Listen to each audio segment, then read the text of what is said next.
Hi friends, ఒక గ్రామంలో ఒక జంట విహారయాత్రకు గుర్రంతో పాటు బయలుదేరింది. అది గమనించిన కొందరు వీడు గుర్రం పైన బరువు ఎక్కువగా మోపిస్తూ ఆనందంగా ఉన్నాడు అని అనుకుంటున్నారు. అది గమనించిన అతను తన భార్యని మాత్రమే గుర్రం పైన పెట్టి తను నడవసాగాడు.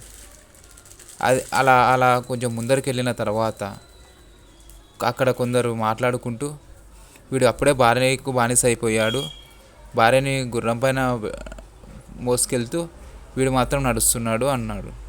వెంటనే తన భార్యను దించేసి తను మాత్రం గుర్రంపైకి ఎక్కాడు. అలా కొంచెం ముందరికి వెళ్ళిన తర్వాత మరికొందరు మాట్లాడుకుంటూ, వీడికి అస్సలు బుద్ధి అనేదే లేదు, భార్యని కింద పెట్టి తను మాత్రం గుర్రం పైన నడుస్తున్నాడు అని అనుకున్నారు.